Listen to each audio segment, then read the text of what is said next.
এখানে 4 আর 5 নাম্বার প্রবলেমে বলছে হচ্ছে গিয়ে যে একটা ড্রাগন সে হচ্ছে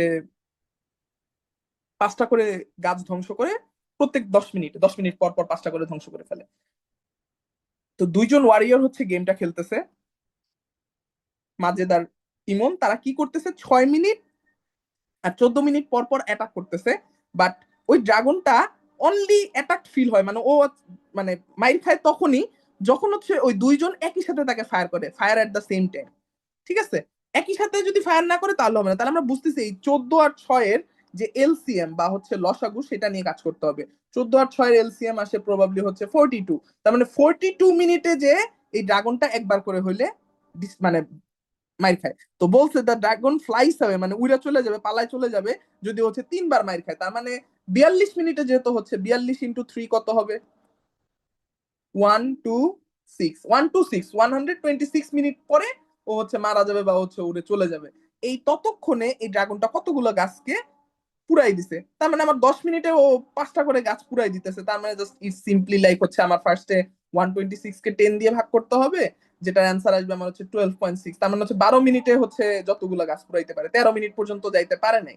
ঠিক আছে, পুরোটা কমপ্লিট করতে পারে নাই, তো আমাকে জাস্ট ফ্লোর ফাংশনটা নিতে হবে, রাইট? আমি জাস্ট ফ্লোর ফাংশনটা নিব, আমি জাস্ট অ্যান্সার নিব 12টাকে।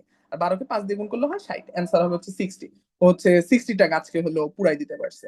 আচ্ছা, আর লাস্ট ওয়ান হচ্ছে 5 এর কোশ্চেনটায় বলা হয়েছে যে কোন একটা ডেট দেওয়া আছে যে আমার 2020 সালের হচ্ছে 21 জুলাই, ঠিক আছে, সেটা হচ্ছে মঙ্গলবার ছিল, টিউসডে ছিল। এন্ড আমাকে খুঁজে বের করতে হবে ওর পরবর্তী জন্মদিন কোনটা হচ্ছে স্যাটারডেতে বা শনিবারে পড়বে। ঠিক আছে, তো আমরা ক্যালেন্ডারের একটা রুলস জানি, সেটা হচ্ছে যে আমার যদি 21 জুলাই হচ্ছে 2020 সালে যদি আমার টিউসডে হয়, তাহলে আম, এই 21 জুলাই 2021 সালে এটা টিউসডে থেকে ওয়েডনেসডে হয়ে যাবে, অর্থাৎ একদিন করে অলওয়েজ বাড়তে থাকে। And এটার কারণ কি? এটার কারণ হচ্ছে আমরা জানি যে প্রত্যেক বছরে 365 দিন হয়, প্রত্যেকটাকে যদি আমরা 7 দিয়ে ভাগ করতে থাকি, আমরা জানি যে এখানে এক ভাগ শেষ আসবে। 5 7 35, 1 5 7 2 14, এক ভাগ শেষ থাকবে। তো এই এক ভাগ শেষ থাকার কারণে প্রত্যেক বছর পর একদম সেম দিনে হচ্ছে গিয়ে আমার জাস্ট বারটা এক করে আগায় যায়। তো যার কারণে এটা অলওয়েজ হয়। বাট ঝামেলা কখন করে, যখন এই নাম্বারটা 365 জায়গায় 366 হয় বা লিপ ইয়ার হয়, তখন দেখা যায় সংখ্যাটা 2 করে আগায় যায়। ঠিক আছে, 366কে যদি আমি 7 দিয়ে ভাগ করি, আমার ভাগশেষ আসে 2। তার মানে মাঝের গ্যাপটায় যদি লিপ ইয়ার পড়ে যায় তখন কিন্তু 2 করে আয়। এখন 2020 সাল লিপ ইয়ার, এটা ঠিক আছে। বাট এই 21 জুলাই থেকে 21 জুলাই 2020 থেকে 21 জুলাই 2021-এর মধ্যে কিন্তু কোনো লিপ ইয়ার নাই। তার মানে এর মধ্যে আসলে 2 দিন করে আগাবে না। যদি লিপ ইয়ার পড়তো তাহলে হচ্ছে 2 দিন করে আগায় যেত। তো আমরা এখন এক্স্যাক্টলি এই কাজটাই করব। আমরা হচ্ছে ফার্স্ট অফ অল, এটা হচ্ছে আমাদের বেসিক থিওরি যে আমার দিনটা 1 করে আগাবে অথবা 2 করে আগাবে। আর এইখানে আমরা লিখবো হচ্ছে যে আমাদের কত দিন করে আগাচ্ছে। তার মানে আমি যদি এখন 21 7 22 লিখি, সেটা হবে হচ্ছে থার্সডে। 23 সালে হবে হচ্ছে ফ্রাইডে। এবার একটু ঠান্ডা মাথায় চিন্তা করেন, আমরা জানি কি লিপ ইয়ার কোনটা, যেই নাম্বার গুলোকে 4 দিয়ে ভাগ করলে হচ্ছে আমার জিরো রিমাইন্ডার থাকবে, বা 4 দিয়ে ডিভিজিবল নাম্বার গুলো 4 দিয়ে ডিভিজিবল। 2020 হচ্ছে ডিভিজিবল, 2024 হচ্ছে ডিভিজিবল।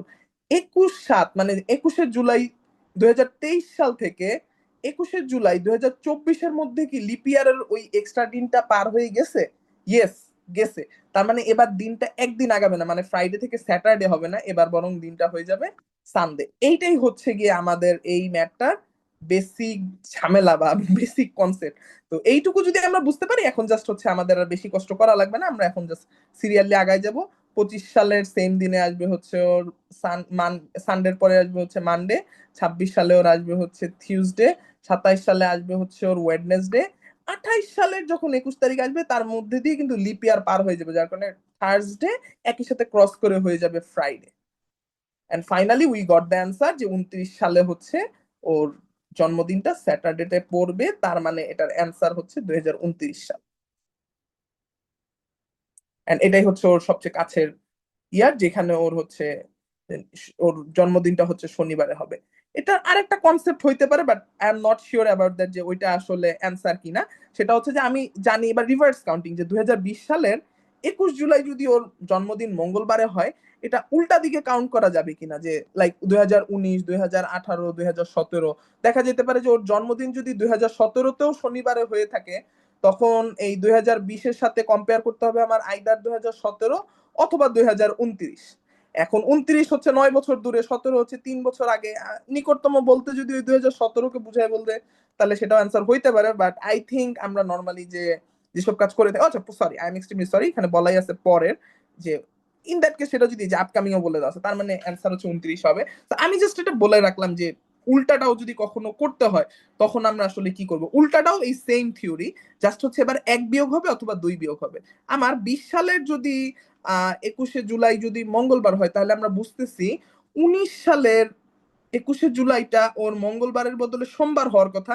কিন্তু এই 19 সালের 21শে জুলাই থেকে 20 সালের 21শে জুলাইয়ের মধ্যে লিপ ইয়ারের ফেব্রুয়ারিটা পড়ে গেছে, তার মানে 1 বিয়োগ হবে না, 2 বিয়োগ হবে। তার মানে 19 সালের ওর বার্থডেটা ছিল সানডেতে, মানডেতে না। আর 18 সালের ওর বার্থডেটা ছিল স্যাটারডেতে। সো আমরা এই যে ব্যাক ট্রেক করাটাও একই সাথে শিখে রাখলাম। ওকে, আজকে ক্লাস এই পর্যন্ত, খোদা হাফেজ।